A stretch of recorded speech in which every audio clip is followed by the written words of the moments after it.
Hey everybody, Off the Mic Wrestling Show YouTube channel, an all-out reaction here for you. Oh boy, this is gonna be something.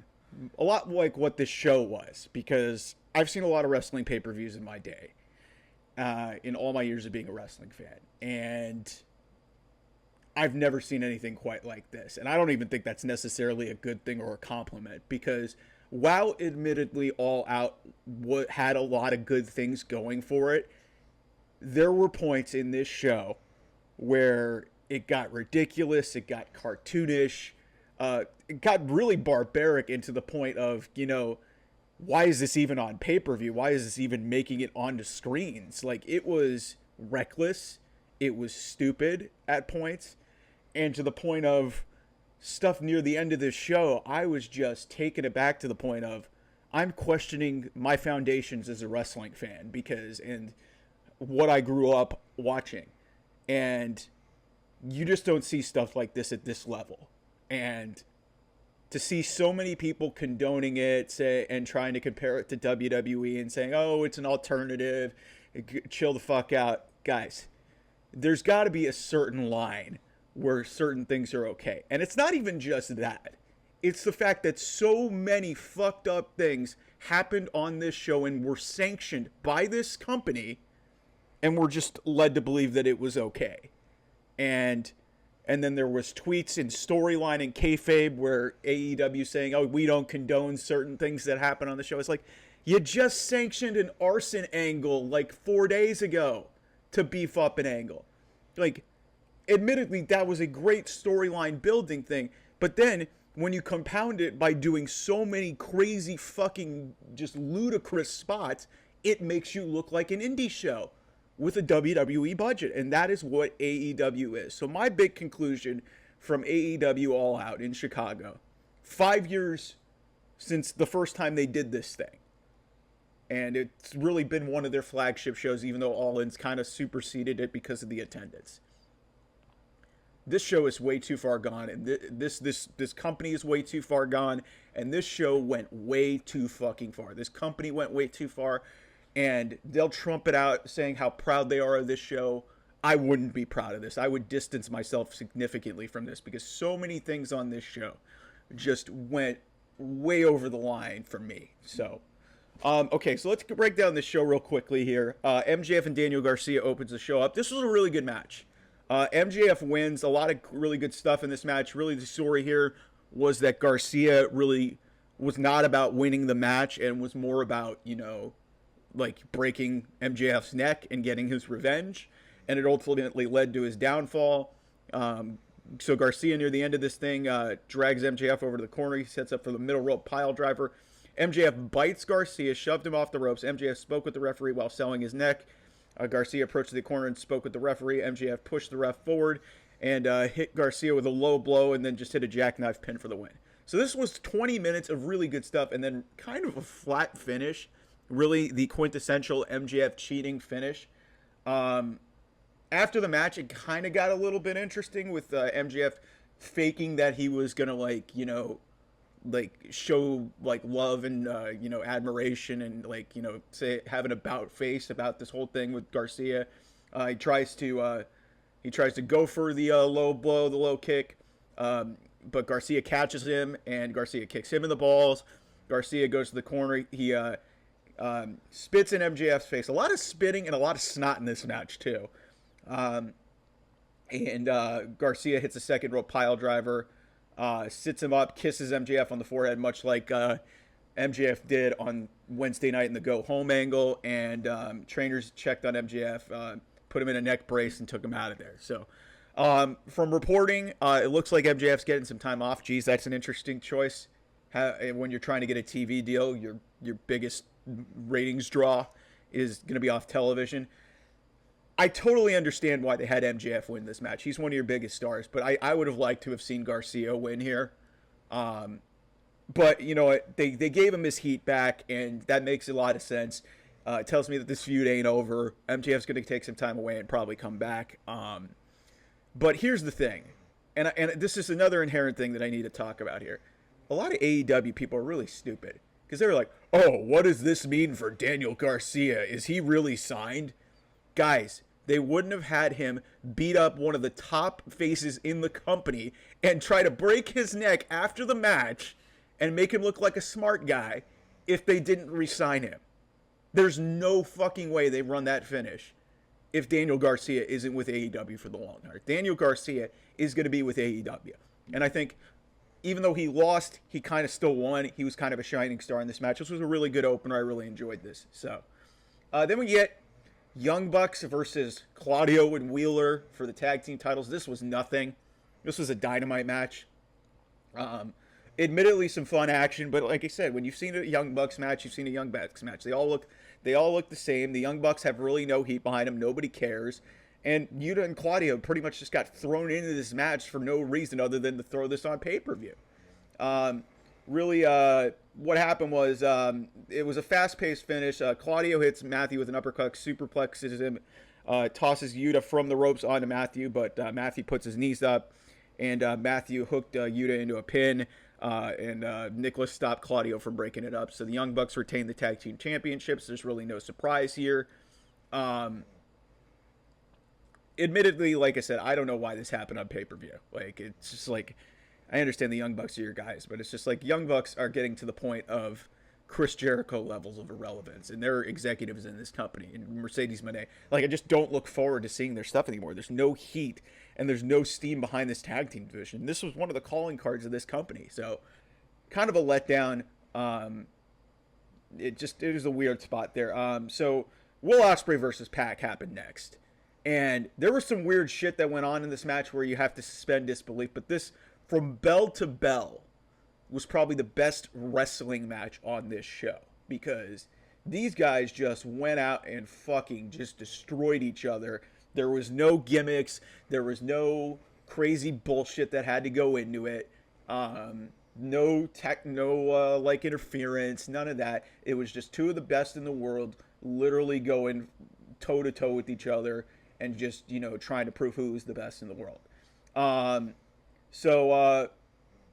This is where it kind of lost me a little bit. So both men are on the apron at some point at the middle portion of this match. And so Pac gets a German suplex and Ospreay just lands high and tight on his neck.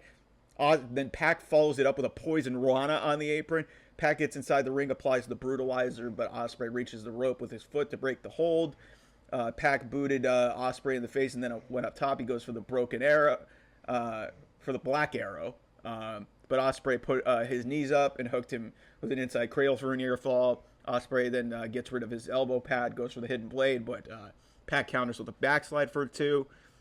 Pac put Ospreay down with a German suplex again. Ospreay went for a powerbomb, but Pac hit him with a Frankensteiner for a near fall. Crowd stood and applauded. Like I said, this was really great. Pac used another poison rana to get another near fall. Tries to get the brutalizer in again. And then the broadcast team, an interesting night for the broadcast team, plays up the possibility of Aubrey Edwards, who was the referee for this match, calling off the match. So Ospreay powers up to his feet to escape it. Pac goes for another poison rana, but Ospreay escapes. Hits a poison rana of his own. Then drilled Pac with a hidden blade. Ospreay fell onto Pac, but kicked out at the last second. Pac cut off Ospreay on the ropes, then stood on the top rope behind him. Pac went for a poison rana from the top rope, but Ospreay lands on his feet and hits him with a hidden blade. Another near fall. That didn't end it. Ospreay fires up, performs an Os Cutter. Ospreay set up for the move that Pac countered into a Frankensteiner for a near fall. Ospreay stood up, hits a Styles Clash, and Ospreay hits a hidden blade, scores the win. Man, holy shit, these guys are fucking incredible. But there was a lot of moments in this match that kind of lost me, and this is kind of another problem that I have with AEW. There's really no selling in matches, and there's really just no, there's really no art of it. It's just a bunch of cool moves. And admittedly, if you walk into this match knowing what you're going to get with Pac and Ospreay, they're going to get a bunch of cool moves. And, but there really wasn't a story here. There wasn't. A lot of people are going to say this is one of the matches of the year. Like, yeah, in terms of work rate and, moves, yeah, it's up there. But I take Bryan Danielson, Will Ospreay over this any day. Because there was actually at least a story there. Who's the best? Ospreay breaking Brian, trying to attempt to break his neck, and then feeling remorse over it. There's a lot more there than here, but this was fucking awesome. I really enjoyed this. Ricochet was watching this match the whole time, by the way, and that's an interesting thing. They're clearly, again, it's weird. It was weird that he was off television. I know it was a few days before a pay-per-view, but he kind of fits into this narrative, and you could have used Ricochet more on Dynamite, I guess, or Collision, even though nobody watches that show. So then we get, man, this was a tough, like I said, that match is so great, but Willow and Chris Statlander, Willow Nightingale and Chris Statlander in the Chicago street fight follows. Holy shit. You just don't see women go to these lengths to kill each other unless it's in AEW. Like you saw it with Britt Baker and Thunder Rosa. You've seen it with Willow multiple times since, like, she's like the queen of the street fight, really, in AEW. But man, like, it was, oh my god, these women just absolutely fucking killed each other. So Statlander ran Willow into the barricade and placed her to the top of the table at ringside. Statlander went for a top rope moonsault. Willow moved, causing Statlander to crash into the table. Excalibur noted that Statlander's foot hit the back. It actually wasn't even a moonsault. It was a. I'm sorry, bear with me. It's like about 8 o'clock in the morning, and I spent most of the night watching this. But it was like a senton to the outside, and so basically, Statlander flips over. Willow gets out of the way, and even though she gets out of the way, Statlander's foot catches Willow and kicks her really. And you could see the whiplash on the replay, and it was all over social media. I'm amazed Willow was not concussed after that, because that looked gnarly. Again, recklessness. There's ways to avoid this, and like I know that's just a freak accident, but this is just a microcosm of when Tony Khan talks about this is the safest wrestling company. That's a load of crap, and I'll get further down the line here later in the show. So then Willow gets pounced through. Willow gets up, pounces Statlander through the barricade, sick looking spot. Willow clotheslined Statlander on the entrance ramp. Call back to Statlander's turn. Statlander then suplexed Willow on the stage and then called for Stokely, who ran backstage and returned with a trash can filled with weapons. Statlander suplexed Willow and missed the trash can. I don't know if that was planned or not. I think it was a botch. It doesn't really matter. Statlander so goes to pick up a barbed wire baseball bat that was in there and then swung and missed. And Willow responded with a light tube to the head of Chris Statlander. Again, very indie-rific. Very indie shit that, like, you don't need to go to light tubes. You don't need to go to light tubes in a hardcore or street fight. Like, there's safe ways to do this. Like, it's just, again, it points in the show. That being said, I'm willing to suspend this a little bit just because of what this story was. These two women are embroiled in a blood feud. That's what this is. So then Willow chases Hathaway. So Stokely's out of the picture for the rest of the match. Fights Statlander. She's bleeding from the forehead. Statlander then speared Willow off the stage through some tables that were set up on the floor. Willow then wrapped a chain around her, wrapped a chain around her fist. Statlander slapped her. Willow hit Statlander with the chain, then raked her forehead with it. Willow then bit the head of Statlander, who then came back with a German suplex. Statlander then poured tacks into the ring. Statlander put Willow in the electric chair position, but Willow fought free. Statlander goes for the axe kick. Willow avoids, causing Statlander to do the splits in the tacks. Oh my god. Holy shit. Willow followed up with a Death Valley driver onto the tacks. That gets a near fall. Statlander later on gets a Spanish fly from the top rope. Statlander grabs a chair, wrapped it around a chain and wrapped it around her fist before hitting Willow with the discus punch, which won one of their earlier matches this year for a near fall. Willow gets out of the ring. Statlander followed and threw her right back inside the ring. We get a "This is awesome" chant. Statlander brought a chain inside the ring and attached it to the wrist of Willow. I think it was actually like it was a Russian chain, or it might have been a dog collar or something they thought it was initially. So we get an impromptu chain match, I guess. It was weird. So Willow hits a spine buster. Statlander comes right back with a tombstone on the chain. Not sure if it was intentional or not. Statlander hooked the chain in Willow's mouth and wrenched it back. Basically, Willow submitted, passed out. Really vague to see, but this is great. This is a really good match, and I was really looking forward to this. These women delivered. I understand that like some of these spots, but some of this just got really ridiculous. Like the light tube, you don't need to go there. The while admittedly the Statlander split into the thumbtack spot was, a neat visual. It was like, okay, again, the violence level, and then when you look at it in the totality to this entire pay-per-view, this was way too much. That's the theme of this show. So Will Ospreay's interviewed backstage after this by Renee. Ospreay told Pac to find him if he ever wants a rematch. Ospreay calls out Ricochet, basically saying, "Hey, stop cashing checks and get some wins and come up to me." Ospreay said he's sick of Ricochet sitting backstage and told him to earn his paycheck. Ospreay told Ricochet to talk to Tony Khan, get some wins under his belt, and then he could challenge for his title. Ricochet said he would see him soon. Ricochet's been there he's been there 2 weeks. He's been there 2 weeks. Like, I understand the point and what we're trying to build to something, but it's like he's been there 2 weeks. He hasn't had a real whole hell of a lot of an opportunity to do much of anything. He was in this casino ladder match. He beats Kyle Fletcher, and he didn't even make the show last week. So, okay. Ruling to suspend. Four-way for the Continental Championship.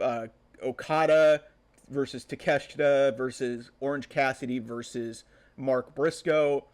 So this did have a 20-minute time limit, which is interesting for a four-way on pay-per-view. But this was a lot of fun, even if it felt like a Dynamite match again. This was entertaining. So down the stretch of this match, Briscoe hits a nasty-looking J Driller on Takeshita, where Takeshita, I think, landed on his head. Okada then... Briscoe's got Takeshita pinned, but Okada pulled him to ringside. Briscoe suplexed Okada on the floor. Briscoe went up top, went for the froggy bow, but Takeshita gets his knees up. Takeshita hit Briscoe with a running knee strike and had him pinned until Orange Cassidy breaks it up. Cassidy put his hands in his pockets and ducked a Takeshita punch before backdropping him. Cassidy went for the orange punch, but Takeshita beat him to the punch. Takeshita followed up with a lariat and then set him up for his finisher, but Okada shoved Takeshita out of the ring. Okada hit a Rainmaker on Briscoe. He drop kicked Takeshita off the apron. Cassidy rolled up Okada into a pin for a 2 count, but Okada comes right back with the Rainmaker and pins Orange Cassidy for the win. Seeing who was in this match, a lot of people were surprised that Orange took the pin. I was like, he's the only, Briscoe's the Ring of Honor champion. Takeshita is clearly being set up for something with Okada down the line. Orange Cassidy was the only guy who could get pinned in this match. That's the only guy that made any sense here. Admittedly, this was fun, but again, looking at it in face value and you put it on pay-per-view, it's like this could have easily been on Dynamite and it would have been fine. Like this didn't feel like anything special or spectacular to warrant a pay-per-view spot. And that's another problem. I keep going on these problems with AEW. Not really the theme of this video, but it's a lot of the issues that have been plaguing this company for a large chunk of this year really bothered me. So then we get, in my opinion, what is honestly my least favorite thing that I look forward to on every show. And it's a shame because I really think the world of Mercedes Moné and her legacy, but it is dying in AEW because every time that this woman is, and I can see that she's trying, but it just is not hitting, whether it's her opposition, whether it's the booking of her character and people don't care. The CEO gimmick sucks. But man, this was, and Shida, like, the problem with this match, she already beat Shida. They didn't need to do the match 2 weeks ago when Shida was kind of just tossed aside. Granted, there was kind of a goofy finish where it wasn't clean. So there was a reason for Shida to get another match here, but it's just, this was disappointing. This was probably the weakest match on the show, right up there with the tag team title match, in terms of quality. It was bizarre. So near the end of this thing, Shida threw a couple knee strikes, and then got a third rough looking knee strike. So it looked like Shida was trying to cover Mercedes. I don't know what happened here, but Mercedes kicked out it looked like she kicked out at one and just rolled away. I don't know what happened there. That just looked like a completely disconnected thing. And you could blame it on Sheeta, you could blame it on Mercedes. It's not. It's on both of them. It's on both of them. And frankly, Mercedes needs to be held to a higher standard considering what she is making, the creative control that she has, and how bad that this thing has gone for 6 months. Like, at some point, all of you Mercedes stans that are trying to defend her and say, hey, AEW doesn't deserve her, or she's a Hall of Fame, she's a GOAT. It's like, you look at her resume in AEW right now, her best match, I think, is with somebody who is under a WWE contract right now, which is so ironic. Stephanie Vaquer had the best match, and arguably is the reason that Mercedes Moné had to turn heel, because people just stopped caring. They just stopped caring because Stephanie, I think, out-wrestled her in that match at Forbidden Door. So, kind of crazy that Mercedes' best match is not with anybody contracted at the company. The match that was supposed to be the slam dunk women's feud of all time, they completely distanced themselves from Britt Baker, which is so ironic in itself as well. So yeah, that there's this awkward pin. Moné rolls to the floor, grabbed the kendo stick while Sheeta joined her, pulled the kendo stick away. Sheeta brought the kendo stick inside the ring and wound up to use it while Aubrey Edwards admonished her, said, yeah, I'll disqualify you. Sheeta gave up the kendo stick, dropped Moné with a kick to the head. Moné avoided a move from the top rope and then hit the back of Sheeta's knee. And then Moné gets in the Moneymaker, which is a terrible finish, and it was a really bad looking Moneymaker. There's been very few good ones, and this match was over in 16 minutes. There was nothing really inherently memorable about it. I like Sheeta. Again, I have the utmost respect for what Mercedes Moné has done, but that was when she was Sasha Banks. As Mercedes Moné, this is an abject failure. I've been saying this for weeks and months on end. This felt like a Dynamite match. Didn't feel like inherently special. Didn't really stick out, and that's kind of sad. So then Jack Perry versus Bryan Danielson. They called this a double main event because I guess they wanted to shield the fact that, hey, yeah, you know, the World Championship isn't main eventing the show. It's technically main eventing the show if you pay attention to what the lights out concept really means. So down the stretch, so admittedly there was some good stuff in this match, and this was really well worked. I got to give credit to Jack Perry; he sold his butt off in this match, and was presented pretty well in the pre-bullshit stuff that happened. So Jack turned Danielson inside out with a clothesline. Jack hoisted up Danielson, who countered with an inside cradle for a 2. Danielson put Perry down with a kick and then went to the corner. Referee checks on Jack. Danielson went for the drop kick, but Jack pulls Bryce Remsburg in front of the drop kick. Ref bump here. Ref bump city. Of course this happens because after that, the Young Bucks get involved, ran out. They attacked Danielson. They hit the TK driver, or the former Meltzer driver. They set up for the EVP trigger, but out comes Claudio and Wheeler, chase them into the crowd and out of the arena. So that interference was very short-lived. Jack wakes up the referee. He hit his running knee strike on Danielson, covered him for a near fall. Perry grabs Danielson's hand, stopped his head with his foot, similar to the capture that Bryan Danielson does when he says he's going to kick his fucking head in. Jack tries to lead in yes chants, but the fans are chanting no. Good. Jack Perry sucks. Jack Perry then charged Danielson, who shot up and drilled Perry with a knee strike. This was the Busaiku knee, the first Busaiku knee. So yeah, Jack goes at Danielson, but Bryan hits him with the Busaiku. Jack takes a great bump here. He really sold it well. One of the better sells of the knee that I've seen of anybody in wrestling. That includes WWE. So then Danielson and Perry traded elbow strikes while on their knees as they got back to their feet. Perry slapped Danielson, which led to a "you fucked up" chant. Danielson showed anger. Perry slapped him several times as Danielson walked toward him. Danielson fired back with shots of his own. Jack catches Danielson with a kick. Danielson dropped him with an elbow strike. Danielson hit a Busaiku knee. Only got a near fall. So that was another great sell. Danielson smirked in surprise while Excalibur questioned what Perry's made of. What are we doing trying to make Jack Perry look like he's invincible? This is the same guy who got punked out by CM Punk a year ago. Come on. Danielson does the leg capture, kick to the head spot. He backed into the corner, let some yes chants. Jack Perry got to his knees, struck the crucifix pose, and basically was just begging Danielson to hit him with the knee. And Bryan hits him with the Busaiku knee. Danielson covers him. 1, 2, 3. It's over. No surprise. Bryan Danielson beats Jack Perry, retains the AEW World Championship. Look, it was a fine match. Jack Perry's okay in the ring. Bryan Danielson, in my opinion, is the greatest of all time. Do I think that this should have been Bryan Danielson's first title defense? No, I don't. I get why there's some sort of logic to it and how they got there. They had 2 weeks to build to a pay-per-view. But, yeah, Jack Perry had no chance in hell of winning this match. 0.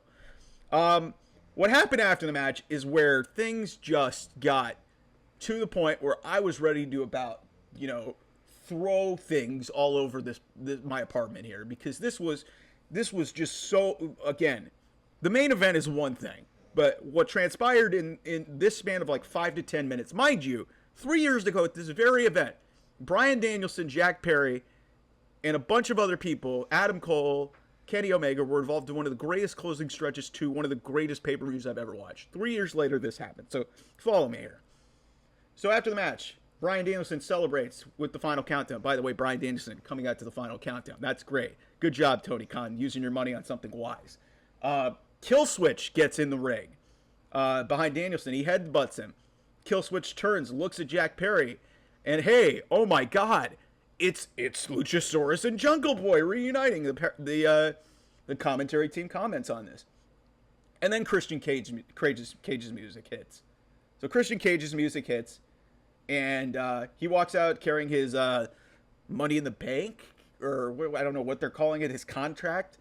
For the AEW World Championship match. So he's accompanied by the Waynes. Killswitch joins Cage at ringside. But before they can get to the ring and anything significant can happen, Jon Moxley shows up, blocks their path. Danielson's shown smiling inside the ring. Claudio, Pac, and Wheeler showed up and stood with Moxley. And this causes Christian Cage, Killswitch, and the Waynes to just leave. And so Danielson stands in the ring, leads a big yes chant. Moxley gets in the ring, hugs Danielson, kisses him on the forehead. Moxley stood by while Claudio, Yuta, and Pac raised their arms with him and Danielson. And then all of a sudden, Claudio Castagnoli hits Bryan Danielson with an uppercut. And Bryan doesn't even sell it. He didn't even sell it. He's just sitting there shocked. So that was weird. So he sits there stunned on the mat. And then all of a sudden, out of nowhere, Jon Moxley comes from behind on Bryan Danielson and puts a plastic bag over the head of Bryan Danielson. Mind you, Bryan Danielson, he's very against that. It's just not, that's the other part of it that's really weird. So Pac is visibly holding Yuta back. It looked like he was hugging him, but then he's holding Yuta back from trying to help. Marina Shafir gets in the ring, and Wheeler's crying. Moxley finally let go of the bag, and so then Moxley, Claudio, Pac, and Shafir all leave the ring. Yuta goes to check on Bryan. Trainer runs in, puts an oxygen mask on Danielson, and Jim Ross, who's on commentary for this match and for the main event, said he's been in the business for over 50 years, and that made him sick. And Ross said there's no place in the business for that. And said, think of what could have happened if someone not intervened. Danielson's carried to the back by the trainers. Ross vented about the heels using a goddamn plastic bag. Excalibur then said they would keep the viewers updated on Bryan Danielson's condition. Okay, let's break this down, because there were so many things, and some people are saying, oh my God, what a crazy 5 minutes, man. First of all, Christian Cage. What in the fuck was that? Christian Cage is trying to cash in a world championship match, gets stopped by Moxley and the former BCC. Then Moxley proceeds to suffocate Bryan Danielson, which I'll get to in a second.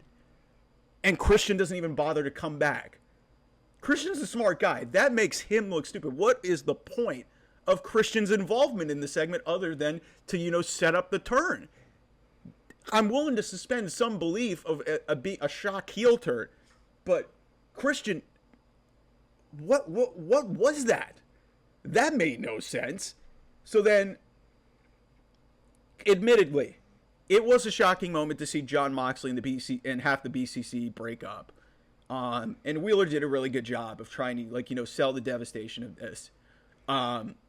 Listen, to go from one extreme, mind you, on Friday night on Collision, Jon Moxley was attacking the Outrunners, a jobber faction. He goes from that to suffocating maybe one of the greatest wrestlers of all time with a plastic bag. That's a huge jump in logic and a huge jump from one extreme to the next.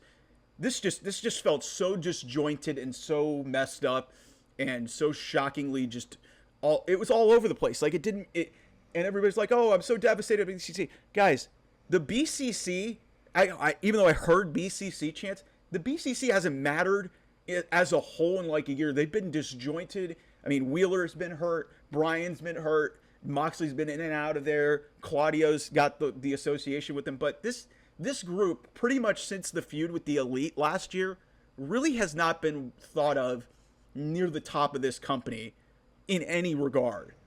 And I understand that you're trying to hammer home that Jon Moxley's faction is a big deal or whatever this looming hostile takeover is.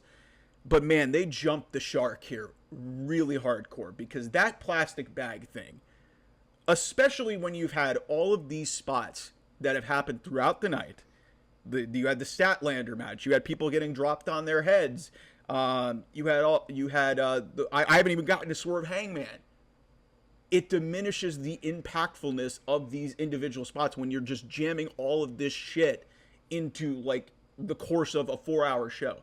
And mind you, they had an arson angle. They've lit a man on fire this year. They've had an unprotected chair shot this year.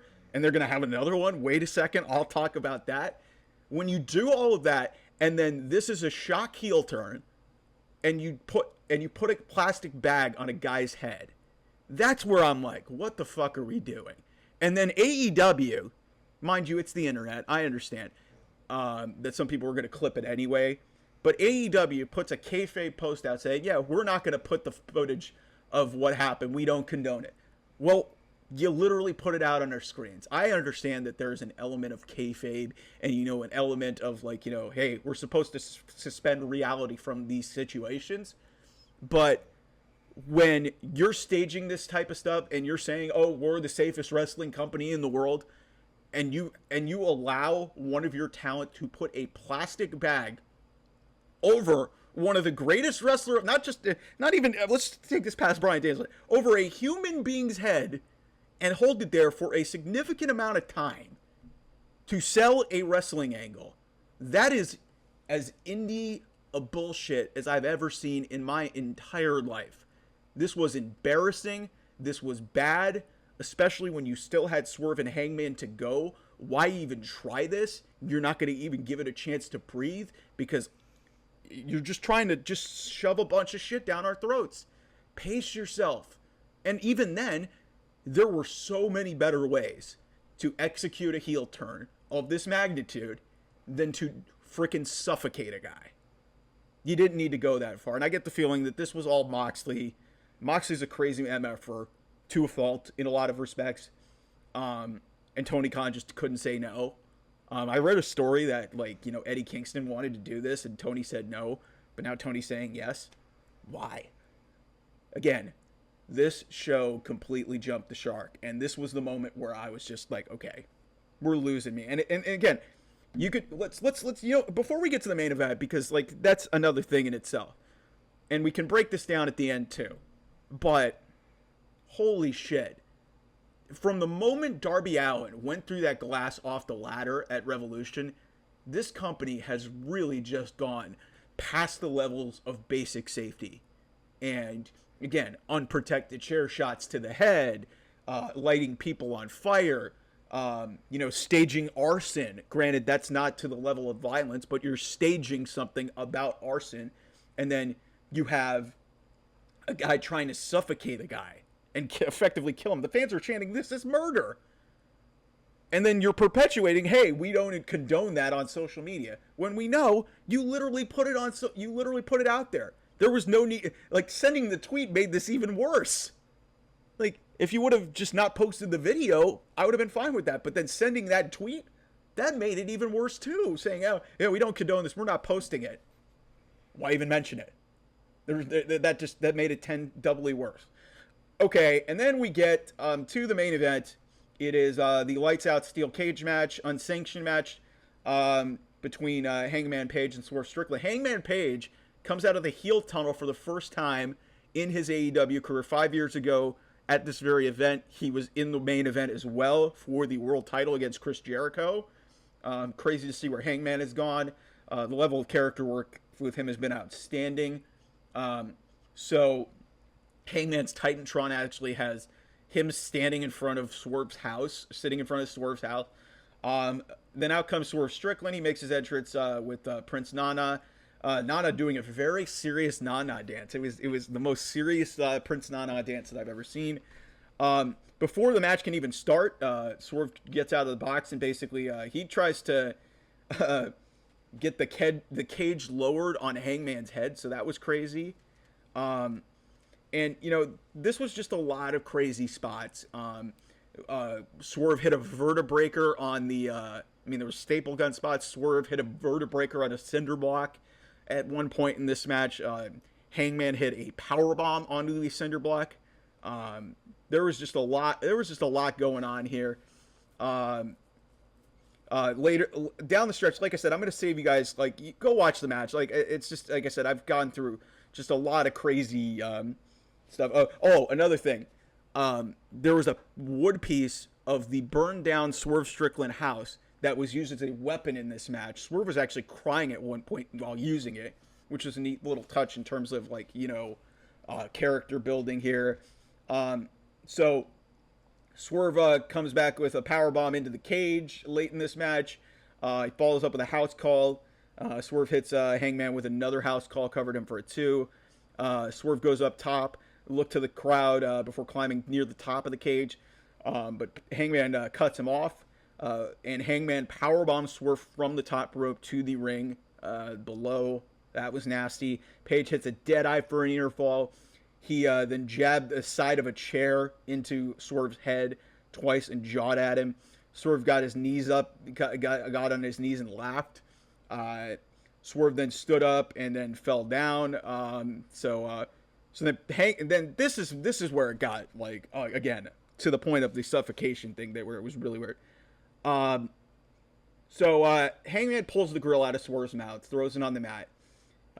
He went to a bag that he had introduced early in the match, and he pulls out a hypodermic needle. What? A hypodermic needle in a wrestling match? And he jabs it into the inside of Swerve's mouth. Holy shit. Again, jumping the shark. And then Hangman gets a steel chair and absolutely obliterates Swerve over the head. Referee just calls for the bell. This match is over. I saved you guys all the other spots. You can go watch the match, and it was a good story being told. These guys hate each other. It's a death match, effectively. That last 90 seconds to 2 minutes was just ridiculous. You didn't need to use... Why'd you need to bring in a needle? Why do you need to go with another unprotected chair shot to the head in 2024? Don't tell me it was gimmicked. I don't give a shit. That shouldn't be happening. And on a show where you've already almost witnessed an attempted murder with, bag over the head. And that happens. Again, this show admittedly had some good stuff on it. But for all of the good on it, this company is so far gone. Why do you need to introduce a plastic bag and suffocate a guy? Why do you need to have a hypodermic needle and do unprotected chair shots to the head? Like, why do you need to have cinder block bumps? Guys, this is wrestling, but at some point, you're going to get somebody hurt. You're going to get somebody seriously hurt. You can preach safety to me and preach to me that this is wrestling, but at some point, this does not become entertainment. This becomes indie bullshit, and there's a reason that indie shows do not make it to pay-per-view or global cable television. And you've got Darby Allin doing crazy shit and going through glass this year. You've got people getting lit on fire. You've got hypodermic needles, unprotected chair shots. You've got just... This was the moment where I said it at the top of the video, I'm seriously starting to reevaluate my priorities as a wrestling fan, because one thing I appreciate in this whole tribalistic thing that we're in right now, I was always rooting for AEW in the beginning because one, I wanted WWE to get better, because WWE is always going to be the cream of the crop in this wrestling space. It's been the best wrestling company for 40 to 50 years. It's been the preeminent thing. But Vince McMahon's creative was so far gone, pre-COVID and after COVID, before he retired, that I was just like, okay, the stories don't make any sense. These matches don't make any sense. It wasn't like there was any senseless violence, because WWE's in Raw and SmackDown and all their shows, it's for kids. By the way, there was kids in the front row watching this show too. So if you took your kids to see this, holy shit, man, you need to reevaluate what you're doing. But it's just, with WWE, they were in such a bad place. I really wanted AEW to do well. I knew foolishly that it wasn't going to, but people preaching this alternative bullshit. AEW has had this big identity crisis for a while. They haven't been able to figure out, are we WWE light, or are we an indie-rific, spot-filled, kind of garbage wrestling show, in my opinion. And you kind of saw a lot of it here on this show, where the basics, from a wrestling perspective, there was some good stuff on the show, but then there was a lot of lack of selling, and there wasn't a lot of character work. There wasn't a lot of this and that, where, and then you get the suffocation spot back to back in your two main events. You have a suffocation spot in the post-match angle, which some people are saying is so devastating. Oh my God, how could they do that? And then you have a hypodermic needle and a chair shot to the head at the end of it. I will say this, side note, Hangman Page selling remorse at the end of this thing, going back to the ring like he was remorseful for what he did, was good character work. That was good stuff. And good to see Hangman get the win and get rewarded for all the good stuff that he's done.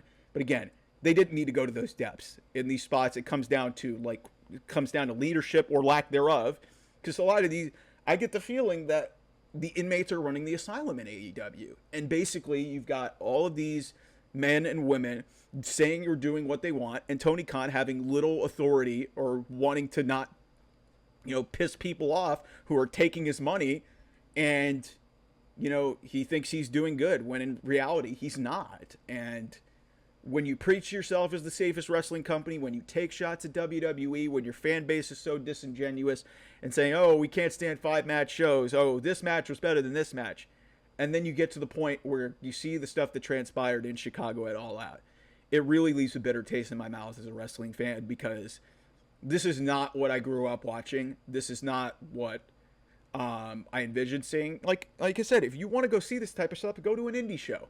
There's a reason why this stuff doesn't make television, and it shouldn't make television, because it's not stuff for basic consumption. This is barbaric and over the line. I know I kind of, skimmed through a lot of these matches and stuff, and I like to break them down a little bit more, but I was so distraught watching this, because I didn't even watch it live. I have a secondary job where I cover college football, and my priority was on that, but I was paying attention to this from afar to see what happened.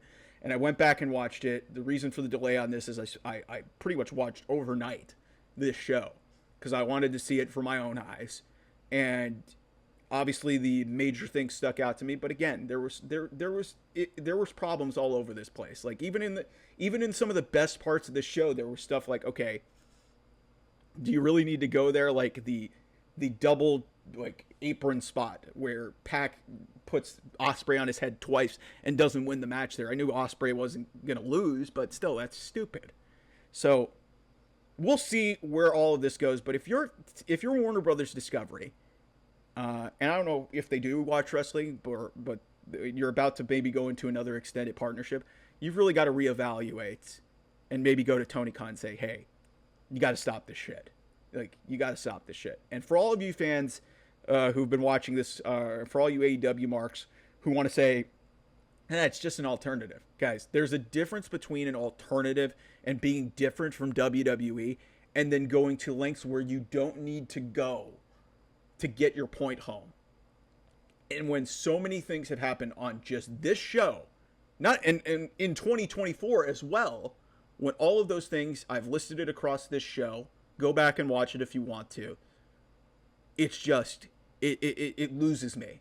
And again, I still want to see AEW do well, but I think this company is way too far gone. And what you saw transpire in Chicago on Saturday night is a microcosm of where I think this company is. And we'll see if this reflects in the ratings, if they get a bump or not. But that just felt like totally catered to one audience and one audience alone. For like the average wrestling fans, you're not going to win over fans with that type of shit that you did. So anyway, I probably have gone for close to an hour here. Feel like I needed to. I'm really heated about it. Follow the channel here at OT Mike Wrestling. Like, share, and subscribe. Always appreciate the love and support. Follow me at Off the Mic 28 on Twitter for any of my sports content, also some of my wrestling takes as well, and show content at OT Mike Wrestling on Twitter. Thanks for tuning in. I will talk to you guys very soon. Bye bye.